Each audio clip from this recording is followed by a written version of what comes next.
கடுமையா உழைச்சவருக்கு பூ அப்படின்ற மாதிரி தூக்கி போட்டுட்டாங்களே இவரை அப்படின்னு சொல்லி அவருடைய ஆதரவாளர்கள் எல்லாருமே வந்து பெரும் விமர்சனத்திலையும் பெரும் எதிர்ப்புலையும் இருந்தாங்க, கடும் அதிருப்தியில் இருந்தாங்க. யாருக்கிட்டன்னு பார்த்தீங்கன்னா பாஜகக்குள்ள இது தொடர்ந்து இருந்துக்கிட்டு தான் இருந்துச்சு. இப்படி இருந்த சூழல்ல தான் சாம்பார் அப்பாயின்மெண்ட் ஆர்டர் அப்படின்ற மாதிரி அண்ணாமலைக்கு அப்படி வாரி கொடுத்துருக்காரு ஐயா மோடி அவர்கள். என்ன கொடுத்துருக்காரு அப்படின்றது மே 4ஆம் தேதி தான் தெரியும் அப்படின்னு சொல்லியிருக்காங்க.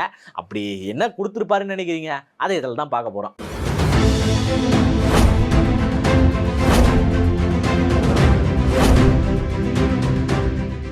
வணக்கம் மக்களே.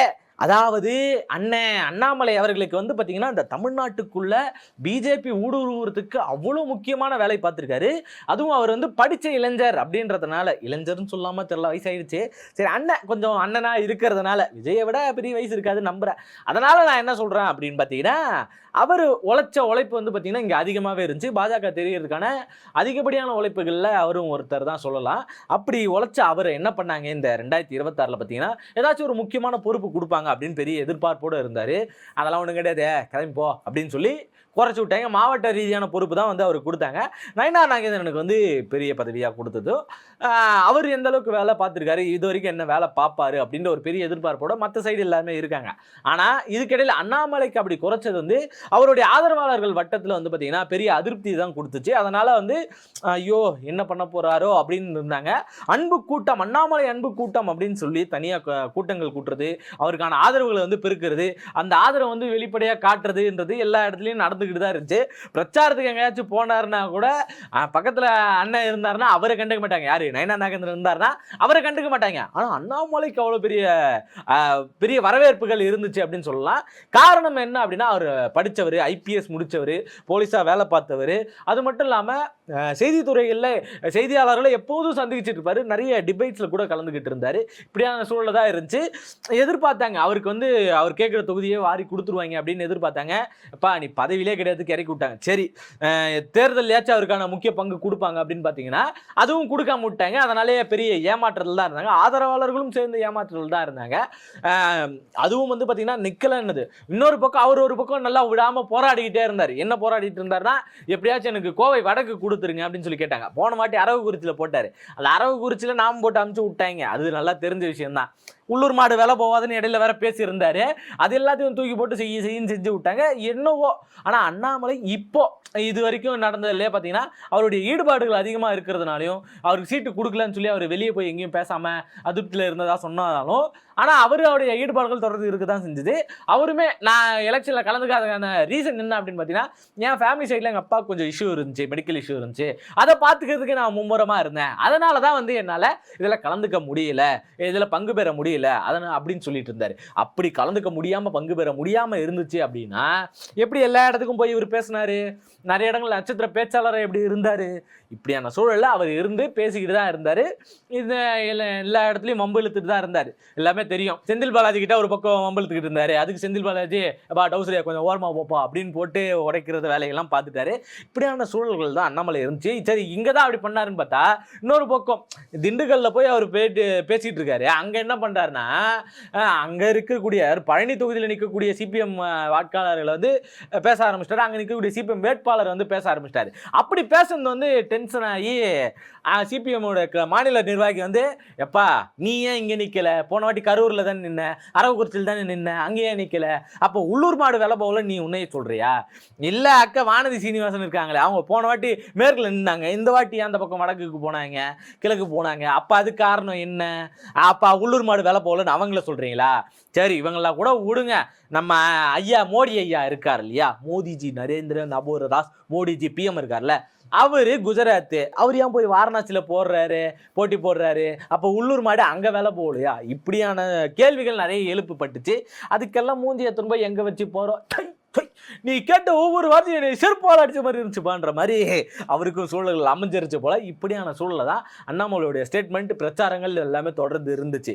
ஆனாலும் என்ன சொன்னாலும் அவருடைய உழைப்பை பாராட்டும் விதமா ஒரு பக்கம் பார்த்தீங்கன்னா மதிமுகவுடைய துரை வைகோ அவர்கள் வந்து பார்த்தீங்கன்னா பெருமளவில் அவரை வரவேற்றாரு. அவருடைய உழைப்புக்கு மரியாதை கொடுக்கும். கொள்கை ரீதியாக அவர் எங்களுக்கு எதிரி தான், எந்த விதத்திலையும் அவருடைய கொள்கையில ஒத்தே போக மாட்டோம். ஆனால் அவர் செய்யக்கூடிய அந்த உழைப்பு இருக்குல்ல, அவர் போட்ட உழைப்பு இருக்குல்ல, முழு நேரமும் உழைக்கிறது இருக்குல்ல, அதில் அவர் ரொம்ப ஸ்ட்ராங்காக இருந்தார். அந்த உழைப்புக்கு நாங்கள் மரியாதை கொடுக்குறோம். இப்படியான கவனம் ஈர்த்த ஒருவராக தான் அண்ணாமலை இருந்தார்.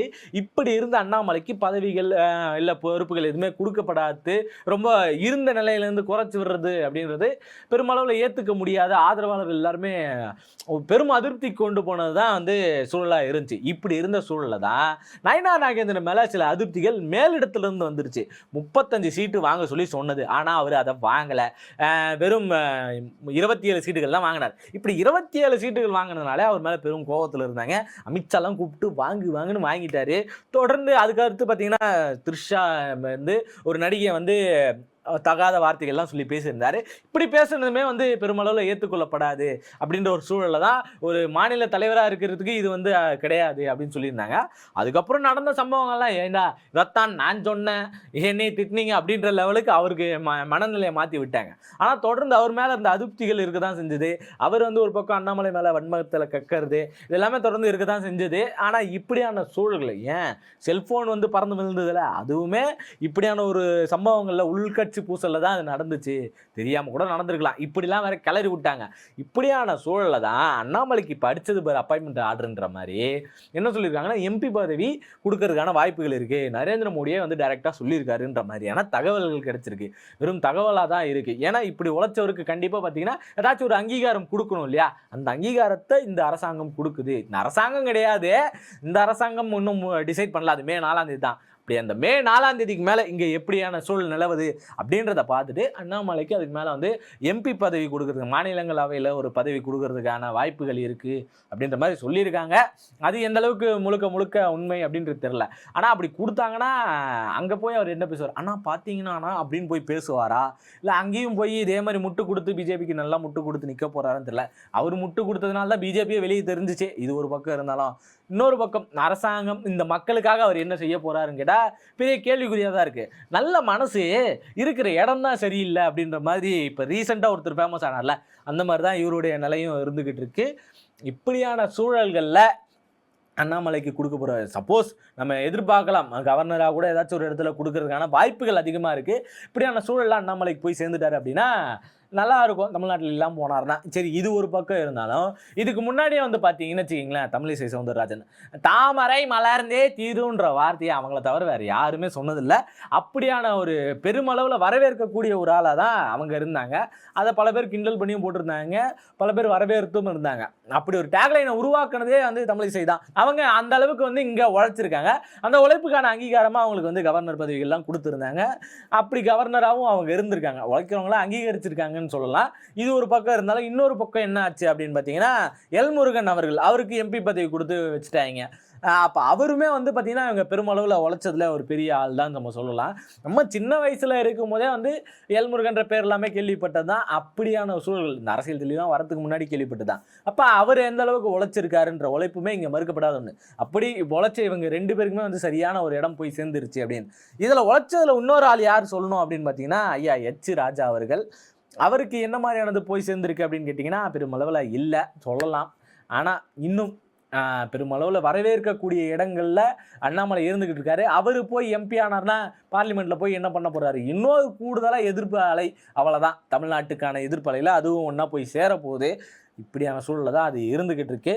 இந்த எதிர்ப்பு அலை அண்ணாமலைக்கு எப்படி போய் அமையும் அப்படின்றத நீங்கள் வெயிட் பண்ணி தான் பார்க்கணும்.